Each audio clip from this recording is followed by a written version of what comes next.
The game's on. The stakes are high. But the action isn't just on the field. He's rearranging that rim. Get it inside! SportsGrid's in-game live. Your ultimate second screen experience. A little flyer, couple of 15.5-point live line. Every prop, every play, every day. Anything can happen. It's complete chaos. It's smarter to be on SportsGrid. Anyone that's been to a sporting event, the atmosphere before a game, I think Game Time Decisions has that same exact atmosphere. This is our arena.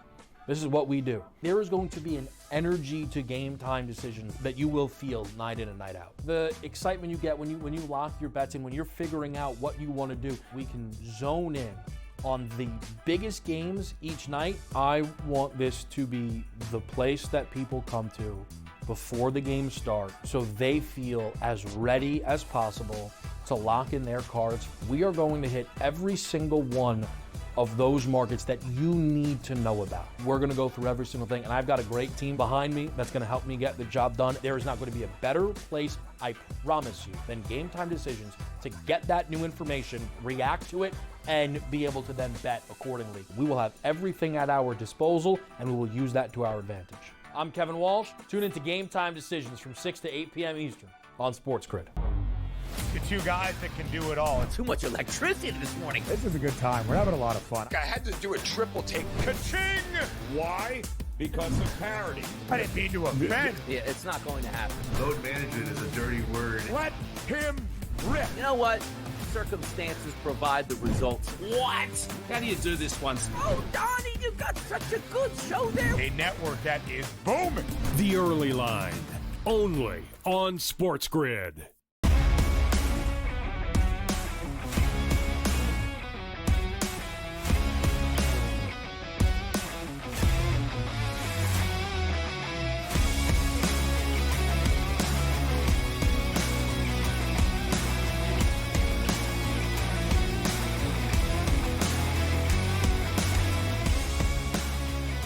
Ah, yes, the Major League Baseball season is here. And with the SportsGrid Network, we keep you up to date on all the latest, which includes a beautiful, brand new show that's going to come to you in the spring, in the summer, to get you ready for pro baseball action. It's Pro Baseball Today. I'll be your host, Donnie Rightside, along with my co-host, Tom Vecchio. If you want games, we got them. If you want futures, we got them. If you want up-to-the-date analysis, getting you ready for big weekends in baseball, this is the place to be. No doubt about it, right here on the SportsGrid Network. Tom, baseball season, we made it.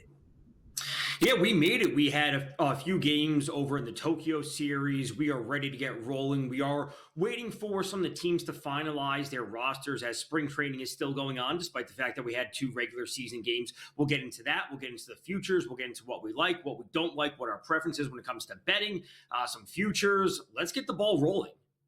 Yeah, we'll take a look at that Dodgers series here in just a moment here as they did handle the Cubs. We'll go over both of those games. But coming into the new season itself, every year certainly is different. Starting the games, mid-March here in that Tokyo series. Then we wait till the end of March to get it going. Cold weather in baseball. Preparation for the Major League Baseball season. Obviously, the players show up to spring training. But for us, Tom, how do you spend your off season? Is it keeping one eye on the sport here? Is it free agency? Is it setting up models? How do you handle your business when getting ready for Major League Baseball? So it really all starts for me after the Super Bowl. And that's, we get pitchers and catchers reporting. Free agency is basically wrapped up at that point. Diving into team changes, what we should be expecting, catching up on off-season surgeries for a lot of players, what happened with them, and then really trusting projections. I don't do my own projections. I rely on FanGraphs, rely on a variety of different sources. And then, once we get into spring training, starting looking at some of the data for pitchers, is their velocity up or down? Or, what prospects are we going to see make rosters? I don't want to get too heavy into bat speed or swing speed or any of that just because we're dealing with smaller sample sizes, but that's at least a part of the puzzle. I view it as a pie chart and how much do I want to weight each category? Last season's success, what are we seeing from projections, how are they actually looking in the spring, and then combine it all together to give us a well-rounded picture. And obviously we have to be willing to adjust it because players that start off super slow in spring and have terrible springs all of a sudden are hitting the ball, lights out when it comes to the regular season. So we have to take it all with a bit of a grain of salt, essentially.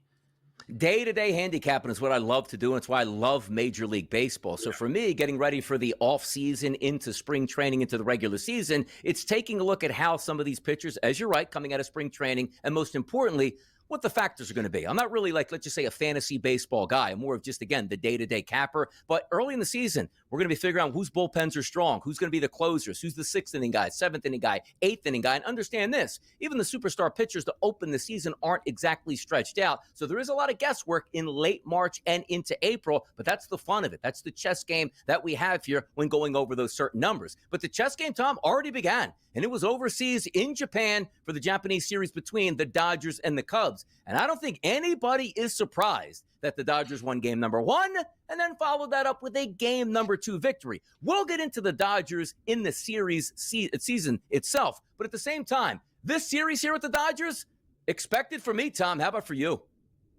Yeah, expected outcome. They score runs, they win, they cover the run line, and they did so without Mookie Betts or Freddie Freeman. Freddie Freeman was a late scratch. He was supposed to be in the lineup for game 1. Mookie, they said he's dealing with an illness. He wasn't going to play, but they have the pieces, they have the depth, and grabbing Tommy Edman last year at the deadline, extending him in the offseason, like they have always shown that they're willing to make moves. They want to then extend the guys that they believe in, and they're going to have pieces every single year, rain or shine, and they're getting pieces back like a Dustin May whenever he comes back at this point. Like they have everything you could possibly want.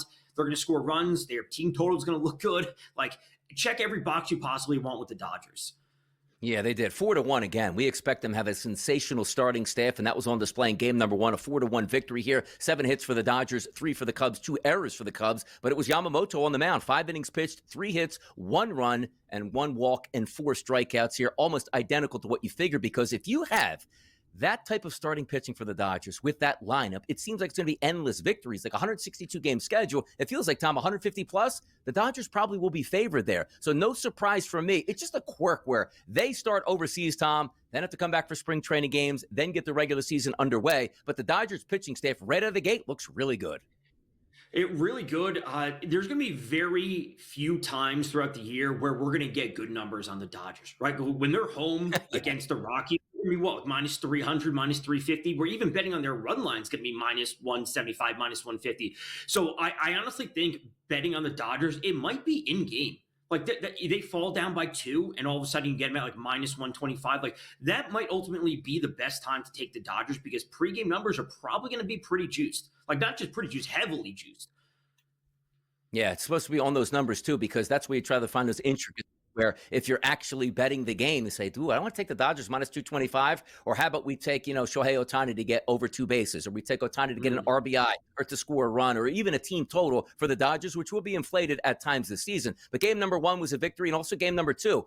Game number 1, automatically bet that under. Came in, I believe it was set at 7.5 to 8 by game time. Game number 2 was 8.5 to 9. So depending on when you got in early, you might have hit that under, but maybe pushed it or even lost it at the same time, because the Dodgers won game number 2 6-3. And what were we waiting for over in this Japanese series? Shohei Ohtani to hit a home run, cash that ticket in game number 2 as the Dodgers win that one, also going away. Yeah, much of the same from the Dodgers. Obviously, that ball, it hit the top of the wall, but man, that is probably going to be worth a pretty penny. A home run ball he hit in Japan. Yeah. But again, like it's going to be pretty standard on Ohtani props or Betts props and Freeman props whenever might be back. We're never going to be getting amazing numbers, and every so often we get a boost or some type of promo you can use on those players. That's really the time to strike because we don't often get those numbers. But RBI props, like you said, Donnie, I know you are a fan of those, where we can take 3-4 different players at times from the Dodgers lineup where we're probably always going to be getting plus money with someone like a Tommy Edman, Teoscar Hernandez, where they're going to be batting 3rd, 4th, 5th, and we're going to have Betts, Freeman, and Ohtani already on base. There's a lot of opportunity in some of these like really, really powerful lineups, and RBIs bring plus money almost all the time. Outside when the Dodgers are at Coors Field, you shouldn't lay minus 125 on an RBI prop. Look for a guy that's sitting at plus 125. Yeah, it's the way to go there. And also having those bets like runs, hits, and RBIs, combine them together. Yeah. There's so many fun ways to bet Major League Baseball. And again, all spring and summer long, we'll bring those bets to you with our best bets here each and every Sunday. But if we are looking at that game in the 6-3 victory, Sasaki, another big-time arm in that lineup for the Dodgers. 3 innings pitched. He only gave up 1 earned run, but 5 walks along with 3 strikeouts. You know he was amped up for that game and certainly will be calmed down during the regular season. But it just seems like an endless plethora of young, talented hammer pitchers for the Dodgers. Yeah, and we got to remember that they still have Tyler Glasnow there, who didn't play at the end of the season last year and is legitimately a Cy Young candidate. So what they have with the arms, what they have with the bats, and again, their willingness and aggressiveness at the trade deadline will always put them in a spot to win games, to win the World Series. So the pitching staff that they have is arguably the best, not just their starting pitching, but also their relievers is arguably the best in baseball. And they have 3 pitchers that could realistically compete for the Cy Young. It's going to be unbelievable for them. Yeah, Cy Young's there. We also have some really good pitchers coming back looking to be Cy Youngs off of injuries. We talk about Spencer Strider there of the Atlanta Braves, working his way back in. The Braves always going to be a formidable opponent in the NL, maybe to challenge the Philadelphia Phillies and the Los Angeles Dodgers. We'll talk about some of those other pitchers a little bit farther down the line in the show, but Spencer Strider coming back. Big news here for the Atlanta Braves, Tom. Yeah, I love what I saw from Strider. Obviously, it's a super small sample size.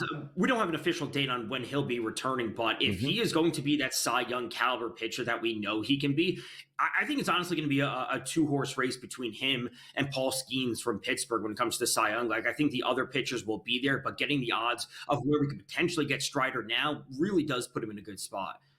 Absolutely. We'll go over that and much, much more on Sundays. Look, we don't have any games here on this Sunday, but starting next week, opening day officially will begin on that Thursday, Friday, Saturday, Sunday, setting up each and every game for you guys live right here on Pro Baseball Today. You better get used to it. We're going to be here breaking it all down, hopefully giving out more winners than losers is always the goal. It's Tom and Donnie all summer long right here on Pro Baseball Today.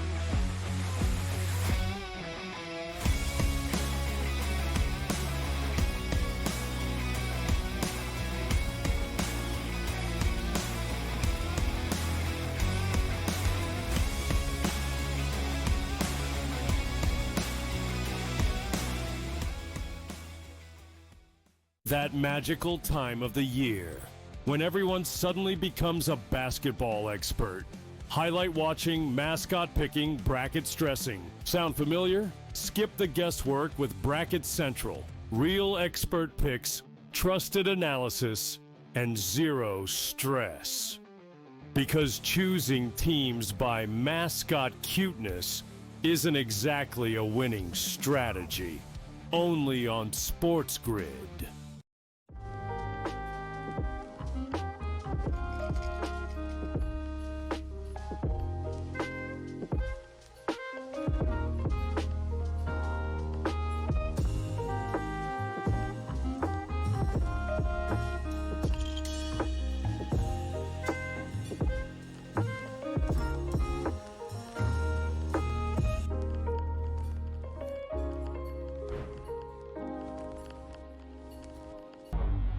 The 2 guys that can do it all. Too much electricity this morning. This is a good time. We're having a lot of fun. I had to do a triple take. Ka-ching! Why? Because of parity. I didn't mean to offend. Yeah, it's not going to happen. Load management is a dirty word. Let him rip. You know what? Circumstances provide the results. What? How do you do this one? Oh, Donnie, you've got such a good show there. A network that is booming. The Early Line, only on SportsGrid. It's made every match so much more enjoyable to watch because you don't get the stinkers, right? Right. It goes back to these guys being smart. They figured out that if I've got the hammer in my back pocket and I don't relinquish it, we can just play them straight up and win. They figured that out. So it's like, all right, now credit to the people at TGL. Like, no, we need to fix this because the hammer can change the match. And since we fixed it, you're not out of it. The Smiley Show, only on SportsGrid.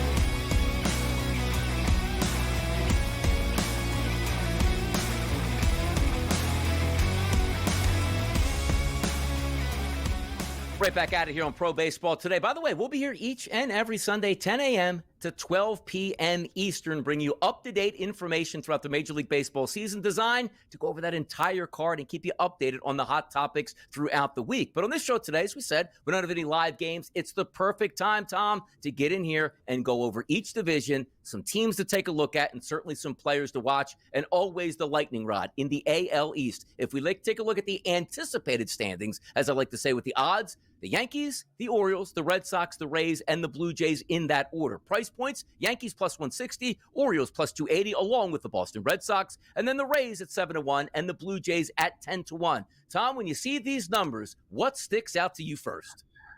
It sticks out to me that the Red Sox odds have changed quite a bit. Earlier in the offseason, they were at 4-1, thereabout. And obviously, we've had some news with the Yankees that Garrett Cole is done for the season. Stanton is starting the year, likely starting the year on the IL. And, frankly, at this point, if you don't have a bet out there, I think the bet would be to pick the Orioles or the Red Sox. I would not be going to the Yankees at this point. And you got to have faith in one of these teams, right? You have to have faith that the Red Sox made the right moves in the offseason, bringing in someone like Garrett Crochet, signing Walker Buehler. Some of their young talent will develop.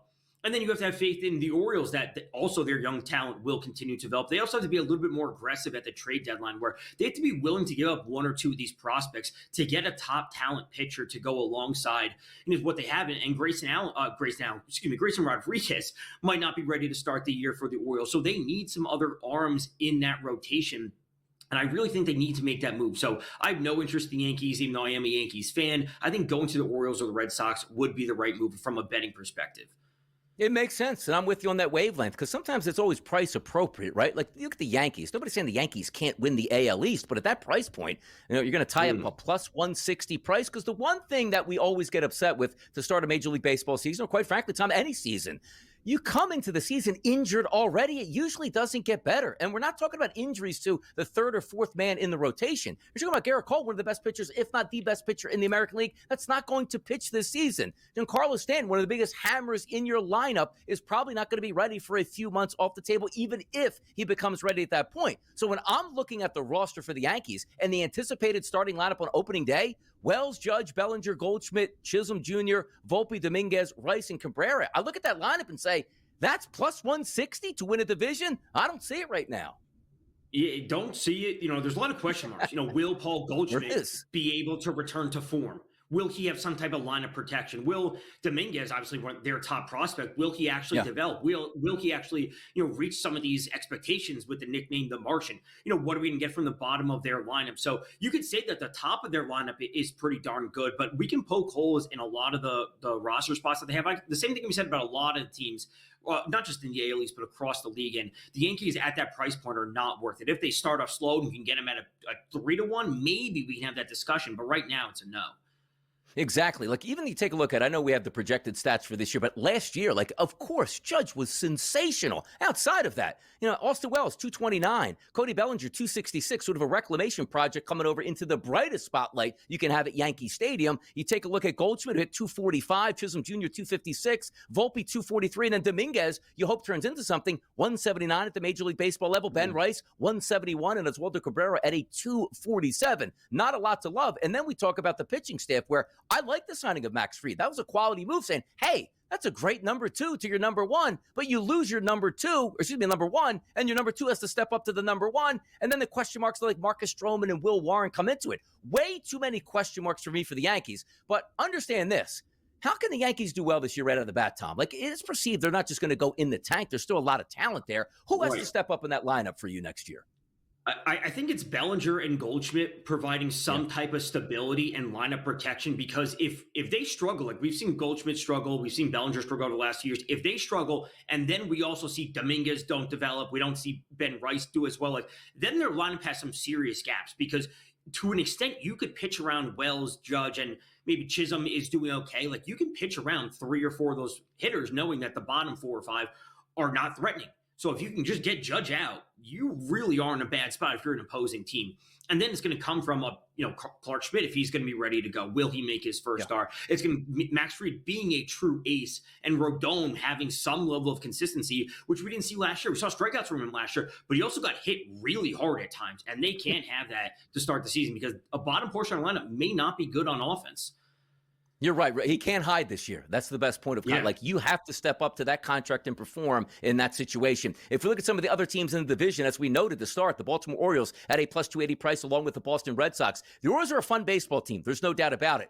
And also their ballpark, once again, Tom, making changes to the left field stands, bringing them back, bringing them out, bringing them back in. Thank goodness, because it was one of my favorite ballparks to bet. No doubt an unbelievable hitter's ballpark. They changed it around. At least it's coming in just a little bit. But that lineup is locked and loaded. And by the way, if I'm looking at this correctly, outside of Tyler O'Neill, who they picked up as a free agent this year, every single person in that lineup outside of Ryan O'Hearn, homegrown and drafted into that lineup. Your expectations for the Orioles lineup this year is what?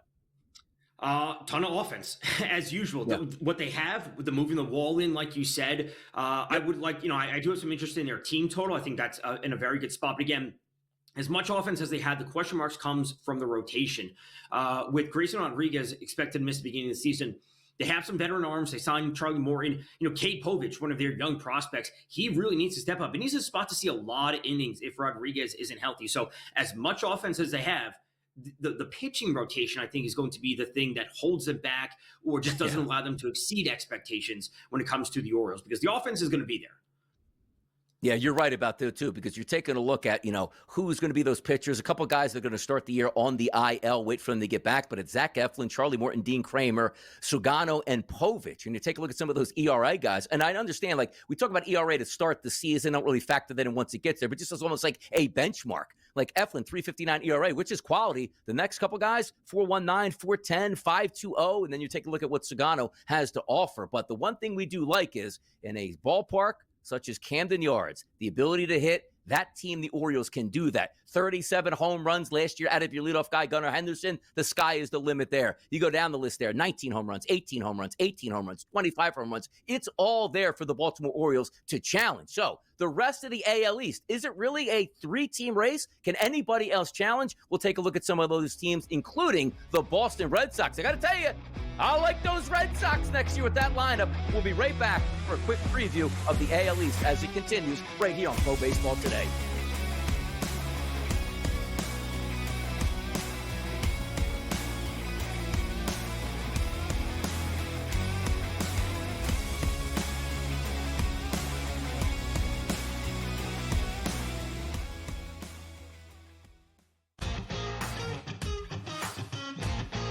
Which is a great place to be. Are you in the locker room? Like, you giving like the Any Given Sunday Inches Al Pacino speech? Are we there yet? Oh yeah, I think we've been there.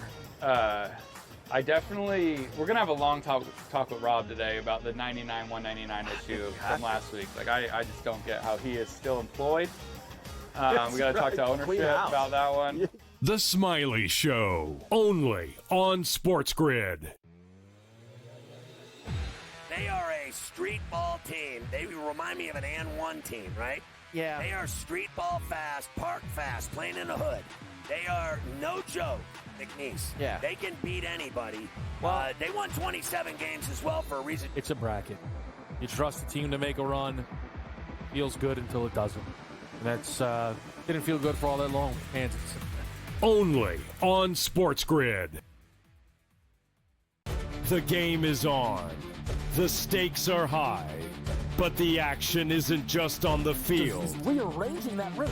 Get it inside! SportsGrid's in-game live. Your ultimate second screen experience. A little flyer, couple of 18.5 point live line. Every prop, every play, every day. Anything can happen. That's complete chaos.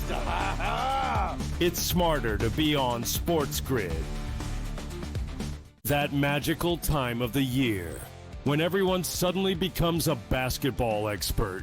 Highlight watching, mascot picking, bracket stressing. Sound familiar? Skip the guesswork with Bracket Central. Real expert picks, trusted analysis, and zero stress. Because choosing teams by mascot cuteness isn't exactly a winning strategy. Only on SportsGrid.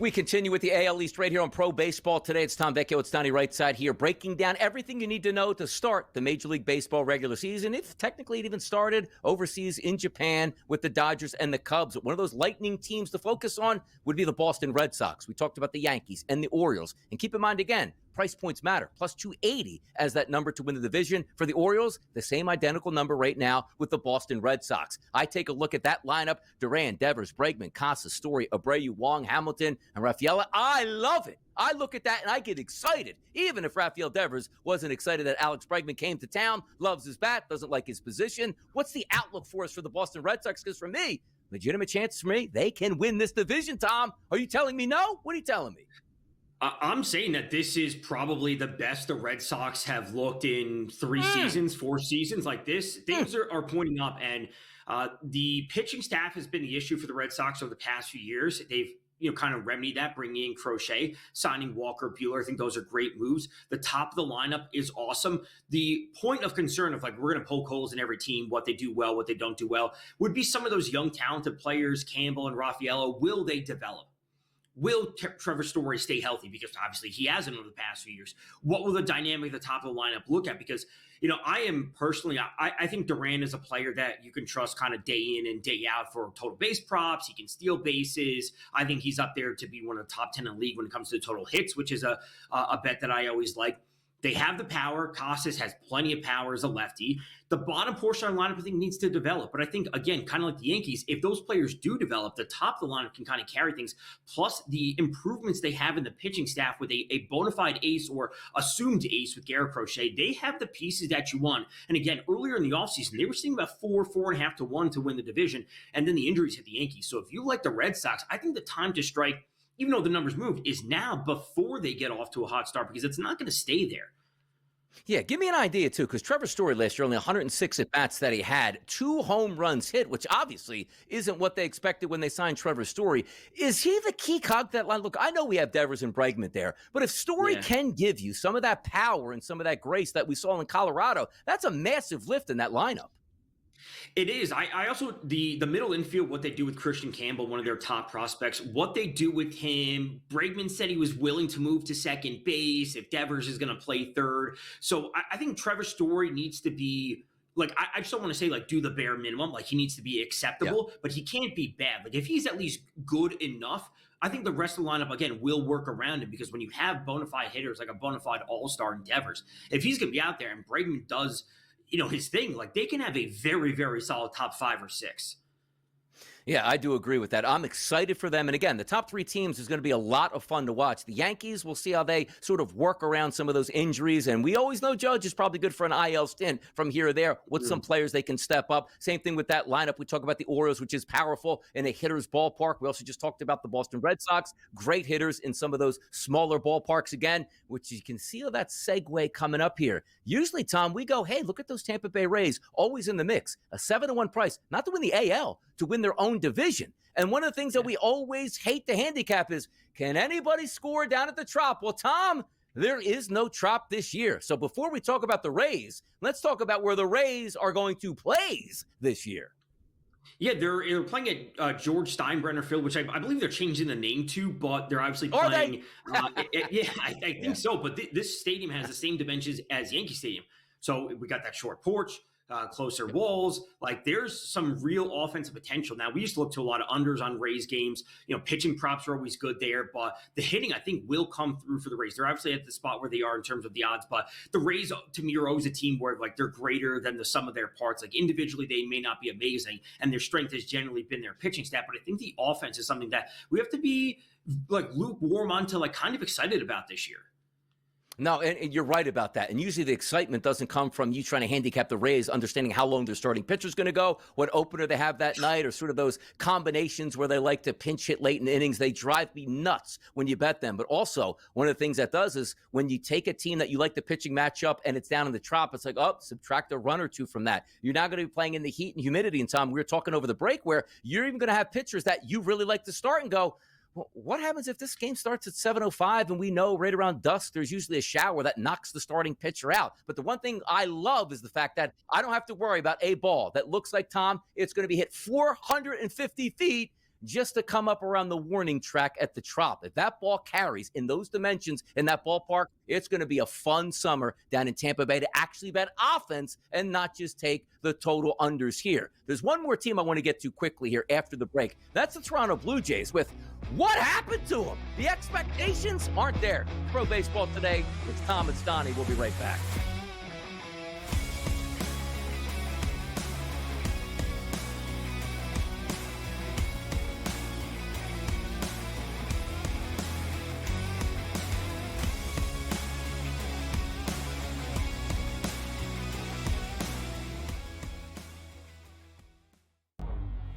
Two guys that can do it all. Too much electricity this morning. This is a good time. We're having a lot of fun. I had to do a triple take. Ka-ching! Why? Because of parity. I didn't mean to offend. Yeah, it's not going to happen. Load management is a dirty word. Let him rip. You know what? Circumstances provide the results. What? How do you do this one? Oh, Donnie, you got such a good show there. A network that is booming. The Early Line, only on SportsGrid. They are a street ball team. They remind me of an and one team, right? Yeah. They are street ball fast, park fast, playing in the hood. They are no joke, McNeese. Yeah. They can beat anybody. They won 27 games as well for a reason. It's a bracket. You trust the team to make a run. Feels good until it doesn't. And that's didn't feel good for all that long. Kansas. Only on SportsGrid. That magical time of the year when everyone suddenly becomes a basketball expert. Highlight watching, mascot picking, bracket stressing. Sound familiar? Skip the guesswork with Bracket Central. Real expert picks, trusted analysis, and zero stress. Because choosing teams by mascot cuteness isn't exactly a winning strategy. Only on SportsGrid. The game is on. The stakes are high. But the action isn't just on the field. Rearranging that roof. Get it inside! SportsGrid's in-game live. Your ultimate second screen experience. A little flyer, couple 15.5 point live line. Every prop, every play, every day. Anything can happen. It's complete chaos. It's smarter to be on SportsGrid.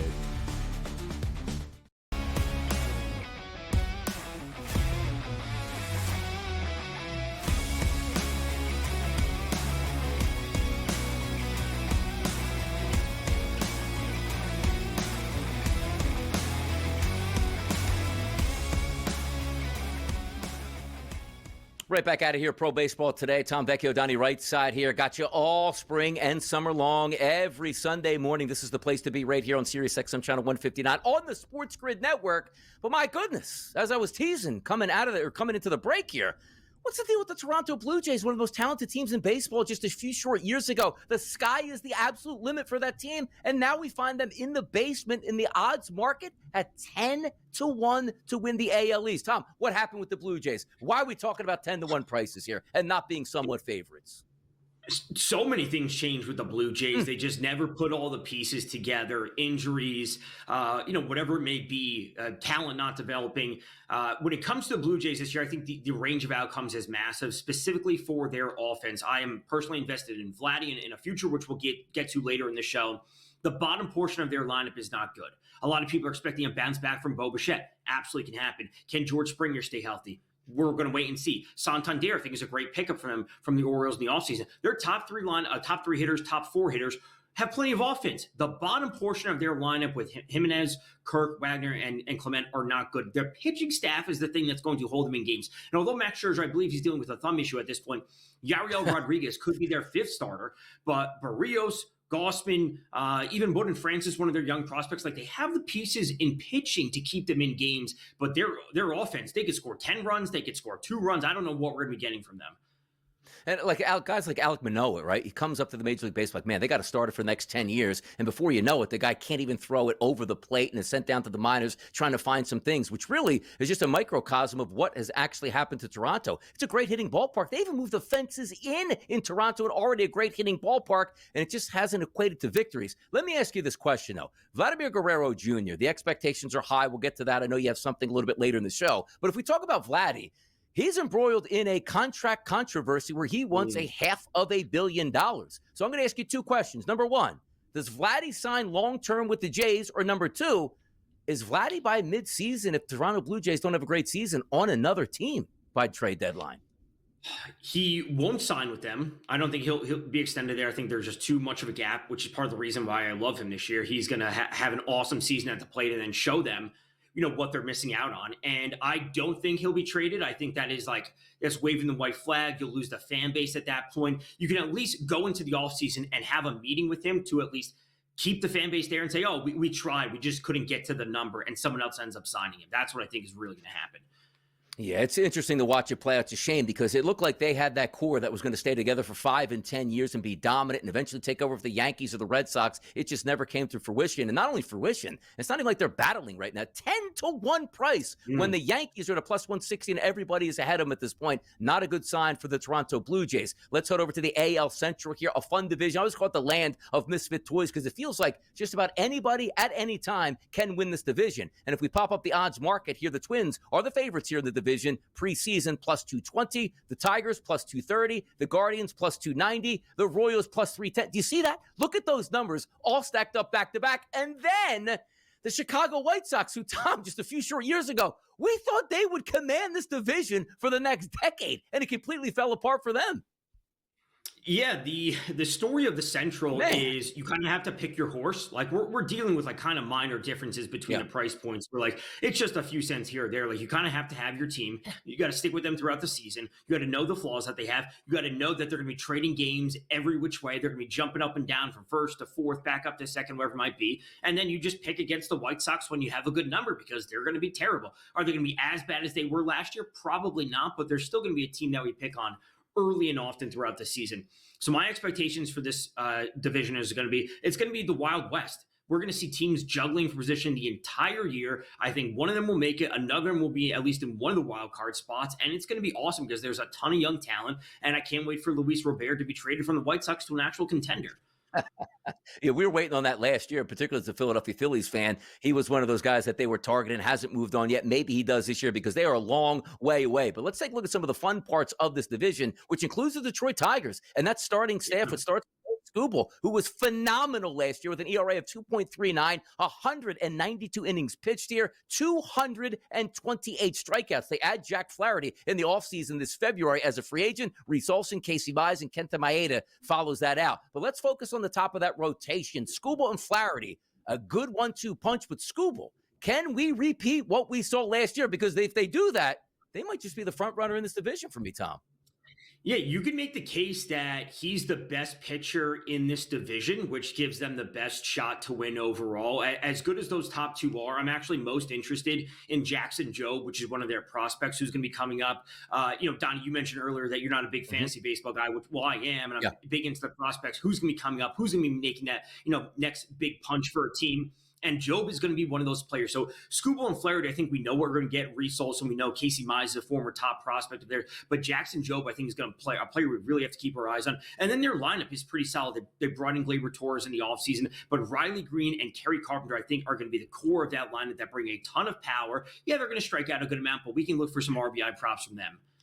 No doubt about it. And I was going to ask you next question because sometimes you take a look at Detroit. It's like, I don't want to bet that team. They're not that fun. I can't tell you, Tom, how many times I bet Riley Green and Kerry Carpenter last year and gave those out as plays. Like, you going with them again? Like, yes. And it just made sense because they were productive hitters. Perez opening up in that leadoff position. Colt Keith there, Spencer Torkelson. It's a lineup that is a lot of fun to track back and forth. But I think it all starts with that pitching staff here. As we continue to go down, another team which is like, all right, smaller market here, but there's a lot of fun to play with, and that is talking about the Kansas City Royals at the plus 310 price because it starts and it finishes in that lineup with Bobby Witt. You take a look at last year's statistics, he was absolutely phenomenal. 709 plate appearances, 32 bombs, 31 stolen bases, a .332 average, and a slugging percentage of .588. Every bit worth the amount of money that Kansas City paid him here. I love Bobby Witt, and that's a fun lineup for me in Kansas City.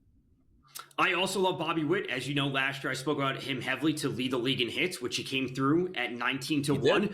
So I am all aboard the Royals. I am all aboard what they've done. Obviously, they ended the year last year without Vinny P, who was hurt, but they bring him back. They trade for Jonathan India, who India's had his struggles with the Reds, but give him a little bit of lineup protection with Witt and Vinny P behind him. Sal Perez, they have the pieces that you want. And again, all the prices for division winner are roughly the same. So it's not like we're taking some long shot here with the Royals. I think the Royals are as live as ever to win it. And I think Cole Reagans is a phenomenal pitcher, and he's also going to be up there to win AL Cy Young. So when you look at what they did last year, they went to the playoffs. They kind of had their first taste of that. They got to build on that. And I think this is a team we should be looking back each and every day, essentially.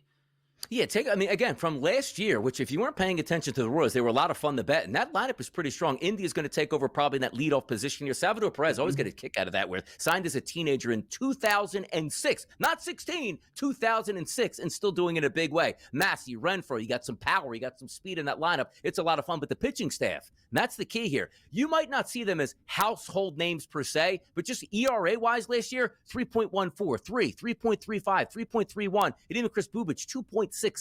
Like, it's one of those staffs that say, well, where's the superstars? But they just match very well. Like, if this season is good for them, I'm talking about, Tom, maybe first half of the season, add a piece or two at the deadline here. The Royals are going to be fun to watch this year. Yeah, absolutely. Like, we know what they can do on offense. It's what their pitching will do. And then again, like you said, the additions that they make in season will really help them. So I think we should be all aboard them. Reagan's strikeout props on a day-to-day basis, or start-to-start basis, I should say, those are going to be very interesting. And then, man, when we get good RBI numbers on Perez, if we have Bobby Witt and Vinny P on base before him, he's going to be in a spot to have plenty of chances to knock in runs. Another team up there at a plus 290 price, which will start to set the table for, is the Cleveland Guardians. A lot of good stuff in that lineup. You take a look at some of the statistics that they had from last year. 39 home runs from Jose Ramirez. I mean, that guy's always paying him in for an RBI, hitting a double, hitting a home run, getting those clutch base hits. He certainly provides that. 23 home runs from Carlos Santana, who comes over as a free agent to add some extra pop. There's a lot of fun and a lot of excitement in that lineup here for the Cleveland Guardians. And then we'll also take a look at the team that right now, odds-wise, is supposed to win the division. It's the Minnesota Twins. We continue our whip around of every single team in Major League Baseball, setting the stage for an unbelievable 2025. It's Pro Baseball Today. Tom and Donnie, we'll be right back.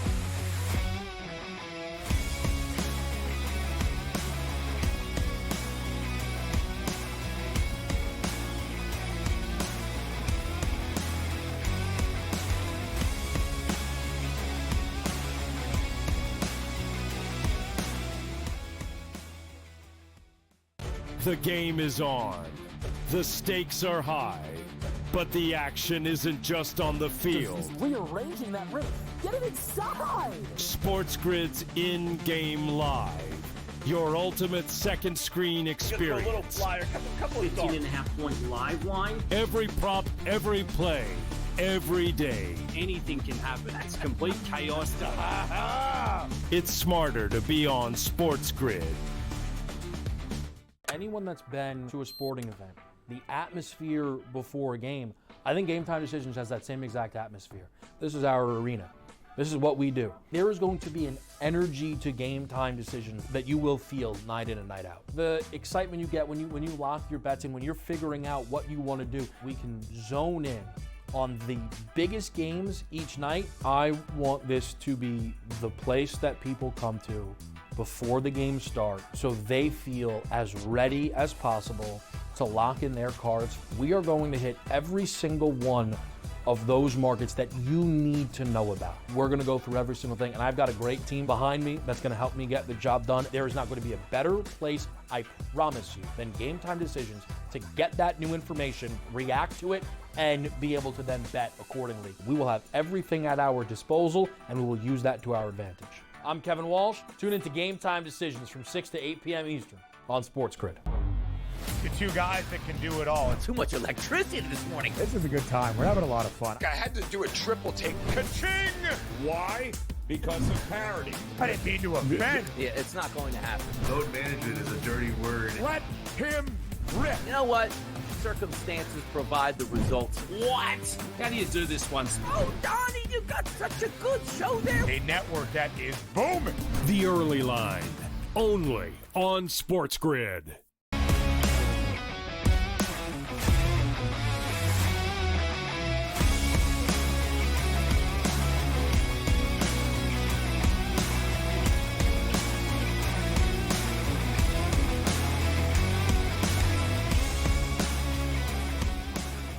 Pro Baseball Today, Sunday morning action, all spring and summer long. It's Tom Vecchio, it's Donnie Rightside. We're here to have some fun. We're here to break it down. We're here to win some money and get you prepared for the 2025 Major League Baseball season. Getting to the Guardians here as we were looking at them. I like this lineup. You just forget about the bottom half, the first half. Quan, Ramirez, Manzardo, Santana, Thomas, Brennan. I like what I see out of this lineup, and you take a look at those price points here for the Guardians. It's a plus 290 price, very manageable, along with the Royals, the Tigers, and the Twins. Tell me a little about what you like for this lineup here and some players that we can watch out for, Tom.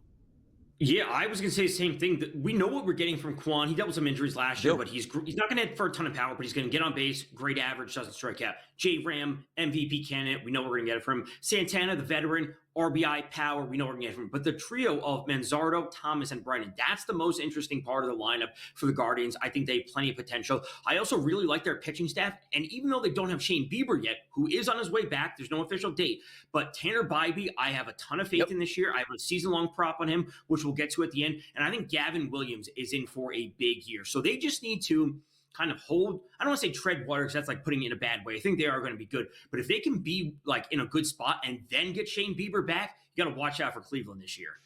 No doubt about it. Finishing out games, class A out of the bullpen, certainly one of the best in the business to do that. So it's a team that's really set up for success, and it's a very competitive division, as we talked about. And if we're talking about the most competitive team in the division, it's supposed to be the Twins at a plus 220 price. A lot to like about the Twins. It seems like they're on the doorstep every single year, if not winning this division. Wallner, Correa, Buxton, Larnach, Miranda, Jeffers, Castro, France, and Lee in that lineup. It's not a great-looking lineup per se, but the parts really fit at this point. Talk to me a little bit about the Minnesota Twins, and if you do believe that they should be the favorites in this division to open the season.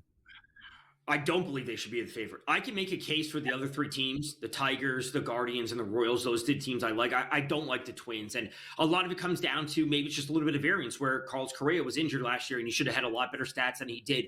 Buxton can't stay healthy. Royce Lewis is already hurt. And then their pitching staff, while I think Pablo Lopez and Joe Ryan are great, I have some other issues. And I can buy into Bybee. I can buy into Gavin Williams on other teams. I can buy into Cole Reagans.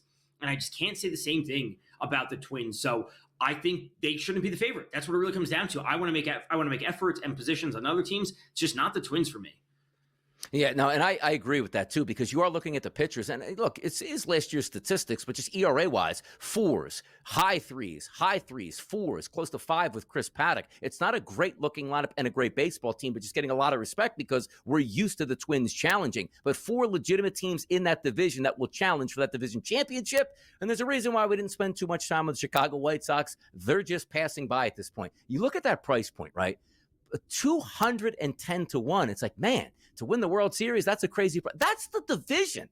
That is the division. And it's not even we're talking about they're playing the Dodgers in the division or the Phillies or the Braves or anybody else. Like, it's a mediocre division at best with some quality teams. But come on now, that much? And just talking about where the White Sox were just a few years ago to where they are now, it's crazy. It looked like that lineup was stacked. The pitching rotation was stacked. The bullpen was stacked. We were just waiting on when it was going to click. Instead of clicking, it actually broke. Shame on them, but a good division overall. That AL Central will certainly keep an eye on it. But let's keep moving in the AL because the West has some interesting moving parts here. We always anticipate the Astros to have a solid season. The organization is built on making playoff runs and winning championships. They're the favorite at a plus 170, but right behind them, and I love this, look at the Rangers, plus 185. Look at the Mariners at a plus 210 price. Then it's the Angels and Mike Trout at 19 to 1, and the Athletics, who don't have a first name, at 27 to 1. Talk to me about those first 3 teams. Astros, Rangers, Mariners. Real lumped up top here, Tom. Yeah, for the past however many years, we've basically been able to etch the Astros into stone, knowing that they're going to make the playoffs, knowing that they're going to have an awesome team. They let Bregman go. They let Kyle Tucker go. They have some injuries in the pitching staff. They need some young players to develop. I have a ton of interest in not taking the Astros. Not say I don't think they're going to make the playoffs, but I think the Rangers and the Mariners are the teams you really want to be backing this year.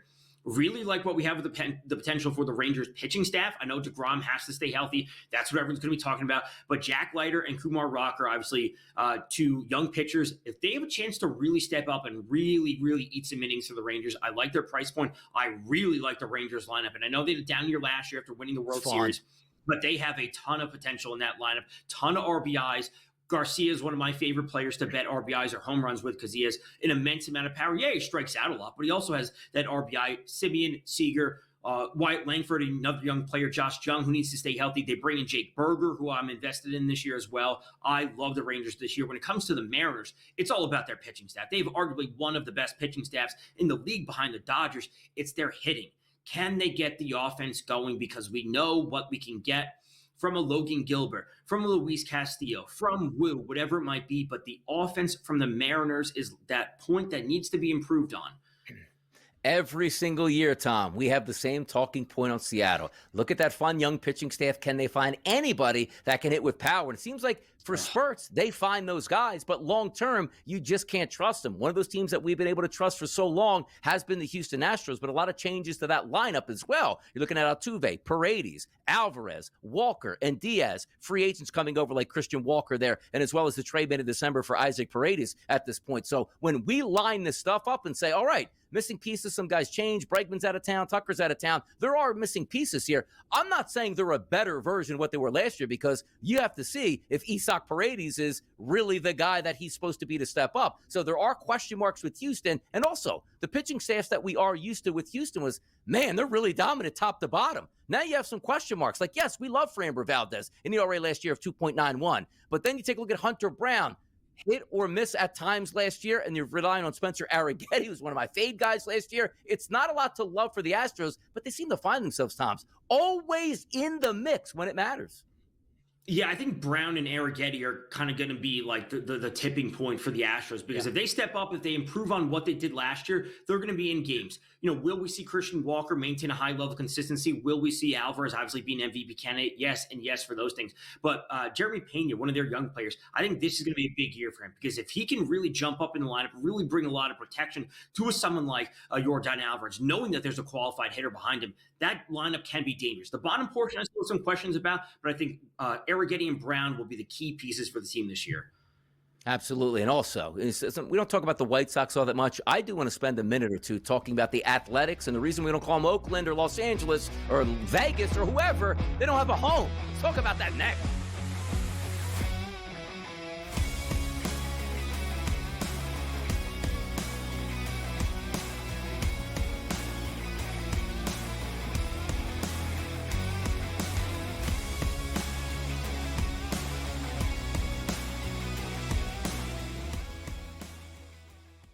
That magical time of the year when everyone suddenly becomes a basketball expert. Highlight watching, mascot picking, bracket stressing. Sound familiar? Skip the guesswork with Bracket Central. Real expert picks, trusted analysis, and zero stress. Because choosing teams by mascot cuteness isn't exactly a winning strategy. Only on SportsGrid.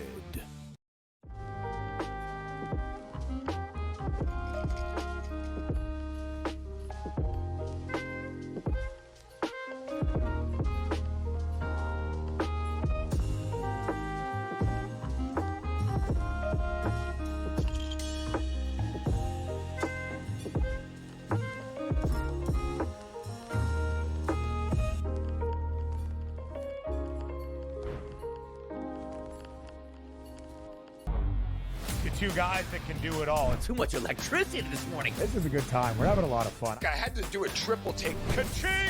Why?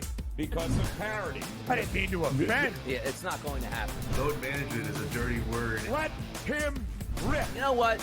circumstances provide the results. What? How do you do this one? Oh, Donnie, you got such a good show there. A network that is booming. The Early Line, only on SportsGrid. It's made every match so much more enjoyable to watch because you don't get the stinkers, right? Right. It goes back to these guys being smart. They figured out that if I've got the hammer in my back pocket and I don't relinquish it, we can just play them straight up and win. They figured that out. And so it's like, all right, now credit to the people at TGL. Like, no, we need to fix this because the hammer can change the match. And since we fixed it, you're not out of it. The Smiley Show, only on SportsGrid.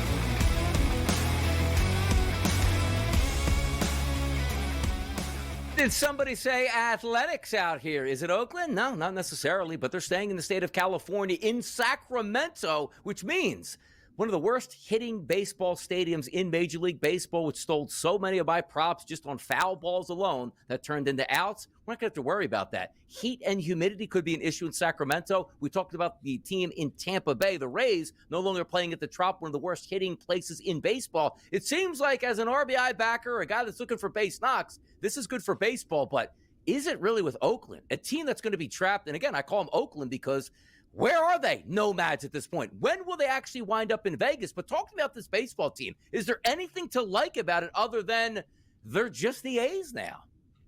Yeah, so new stadium, it's 330 down left. Center is only 403. Right field is 425. So we're not dealing with like a massive stadium that we're used to for the blank Athletics at this point, whatever we want to be calling them. Lawrence Butler is a very exciting young player. Rooker was awesome last year with the RBIs. Shea Langeliers is a player we need to focus on. And Tyler Soderstrom, first baseman who may have catcher eligibility as well, maybe splitting time, a player I just drafted on my fantasy team. There's some potential in this lineup. I don't think the Athletics are going to be as bad as they were last year. Their pitching staff is not good, but they have some offensive potential. They can at least be fun. They're not like the White Sox in terms of being bad. They're at least a fun bad team. No, you're right about that, too, because a lot of people don't pay attention to the Athletics. But Rooker last year, guys, 293 with 39 bombs in that ballpark. Now going to go to a smaller ballpark here, maybe the green light, which means driving in a lot of Lawrence Butler, who's just in front of him here. Now, there is one more team in that division that we really don't take a look at, and it's basically the Los Angeles Trouts at this point. If Trout plays well, maybe they'll be decent, but the expectations are, man, did you see that start from Trout? What happened last night? Slid in the second base, broke his hand. We hear that each and every night. Talk to me about the Angels, not because we expect success this year, but also, is Mike Trout going to finish the season with the Angels? I mean, I would like he's a player that deserves to win. He's a player that has done everything in the record books, but man, get him out of there. He needs to have a chance to play in the postseason for once in his career outside of that first time he did in the, second or third year, whenever it was. The Angels are not a team you should be trusting. They're not a team you should be looking to back too often. They can maybe score some runs at times, but their pitching staff is bad. It's time to move on. It is. It's time to move on. It's time to come back. Come back home to Philadelphia. They'll find the spot for you somewhere in that outfield. Hang out in Millville, New Jersey. Golf at your new golf course. Enjoy the rest of your life. And maybe start to win some games and show up in the postseason. But let's keep it moving in the AL because Mike Trout, you talk about the awards market, which we are now, used to always factor into the awards market before he was constantly injured. But let's take a look at the AL Cy Young. It's Skubal again at the top of that hill at plus 350. Crochet plus 370. Reagan's 9-1. Look at DeGrom at a 14-1 price, turning the clock back. But I got a little feeling that Shane McClanahan going to do some damage coming back this year for those Rays. How about you? Yeah, I can't justify the DeGrom price at all. I wouldn't recommend betting on it. Like, it's too much of a mystery. Like, when we have better options, you can take a longer shot on Shane McClanahan. I think Logan Gilbert is awesome. I think you could be looking there. I think the right combination would be to try and fade Skubal and Crochet just because we don't want to be betting on those numbers. And you would start with a Cole Reagans. You would start with a Gilbert or just take a longer shot on Shane McClanahan. All those players I can justify. I can justify McClanahan's 30+% strikeout rate. Obviously, he didn't show it at times last year when he was hurt. Then, ended up getting hurt. But we know the level of pitcher that he can be. By the way, if we look at the MVP market, which again used to always factor in Mike Trout, which he's actually at an 18-1 price right now in the AL race, which I do think is interesting. Juan Soto no longer in the American League, opens it up for some players. Judge still listed as a favorite. Right behind him is Bobby Witt Jr., Gunnar Henderson, Corey Seager, Vladdy Jr. at 14-1, Alvarez at 16-1, and then as we talked about Mike Trout. Anybody catch your attention here in the MVP market for the AL? It would start with Vladdy and Yordan Alvarez at 14 and 16-1, respectively. I'm involved in Vladdy. We'll get to those props later. I don't want to be betting on this, like, essentially 3-horse race up at the top. Those numbers just aren't good. It would start with Vladdy and then go to Alvarez from there. Devers 30-1 down there, looking to cook up in Boston. And quickly here, the American League rookie odds. I love how they do. Like, Jason Dominguez feels like he's played 6 seasons already for the Yankees. He's still in the rookie of the year market at a plus 400 price, and he looks there quickly, Tom. Yeah, Cam Smith has been awesome for the Astros in spring training. Whether or not he makes the team, yet to be seen, but he's got power. He's hitting home runs. There's an opening in that lineup. Like we talked about the bottom portion lineup. He can play, right? So it's just a matter of playing time. Will he make the roster? Those sorts of things. But I think the price on him is great. Dominguez, don't bet on that. Gotcha. In the next segment here, we'll do a quick wrap here on the AL odds as a whole, as well as wrapping up the divisions on who can win those. And then we move it over to the National League, because all we want to talk about on the show all summer long, Tom, I think you agree, are those Philadelphia Phillies and Bryce Harper. Get ready for baseball today as we keep moving along, getting you ready for the season.